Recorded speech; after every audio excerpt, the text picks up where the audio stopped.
Здраво, јас сум адвокат Весна Тренгоска и денес би сакала да позборуваме малку, односно да објаснам каква е постапката во однос на граѓанската одговорност за изнесена навреда, односно клевета. Доколку некое лице навреди, односно наклевети друго лице, на кој начин со изнесените зборови, со изнесените действија би му нанел некој срам, нарушен чест и углед, односно би го наклеветил дека тој нешто сторил, а всушност не е така, може да се поведе постапка граѓанска одговорност за утврдување дали е сторена навреда или клевета. Во законот точно е предвидено што представува навреда, односно клевета, но секако дека секој индивидуален случај е различен сам по себе и зависи од действијата, намерата, од поведението и така натаму на двајцата,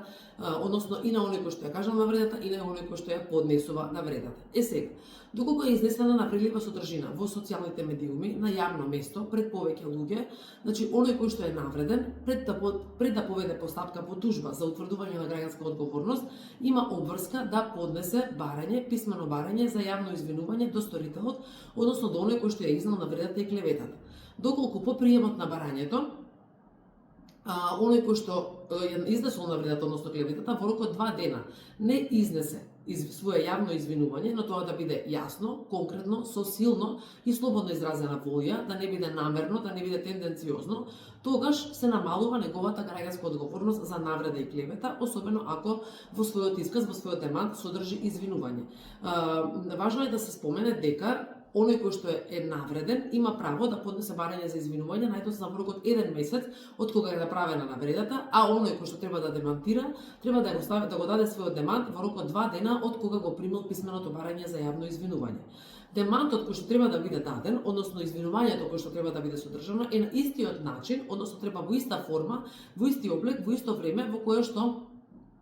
е изнесена и навредата, односно и пред истите луѓе пред кои што е кажана одредена навреда. Доколку не се направи извинувањето на таков начин, се смета дека извинувањето не е целосно и комплетно, односно дека воопшто не настанало. Сега, доколку оној кој што не се извинил, ниту има намера да се извини, тогаш навредениот има право да поведе постапка пред местно надлежниот суд каде што се случила навредата, односно каде што е живеалиштето на тужениот или седиштето на правното лице каде што е изнесена навредата, има право да поведе судска постапка за утврдување на граѓанска одговорност, каде доколку не настанува извинување покрај утврдувањето на граѓанската одговорност, оштетениот има право и на надомесна нематеријална штета и материјална штета, а доколку се работи во случај на извинување, тогаш правото за надоместување на нематеријална штета е намалено, односно е значително исклучено. Сега, како се утврдува правото на нематеријална штета? Секако дека оној кој што е навреден е намален неговиот чест и углед, односно е наклеветен, истиот поминува низ некои психолошки фази кои што секако не се дел од нашето секојдневие, односно тој се повлекува во себе, не сака да комуницира со средината во која што претходно се дружел, не сака да биде активен на социјалните мрежи доколку претходно бил, значи има разлика во неговото однесување, кој што секако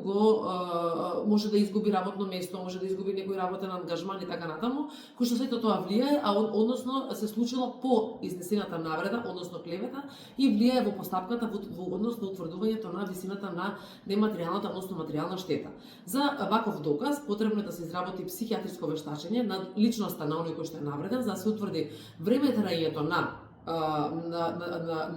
последиците од изнесената навреда, односно клевета, како тој се соочува со ова, во кој степен е навреден и клеветен и како се чувствува по изминувањето на овој период. Затоа вештачењето треба да биде направено откако ќе измине периодот на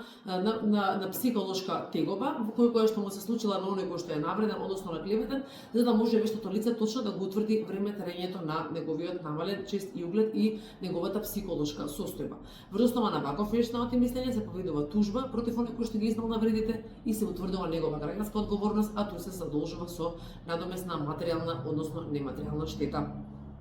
Ова би било онако што треба да го знаете накратко, доколку ви се случи ваков настан во секојдневието, кој што за жал е многу честа појава. Ви благодарам на вниманието.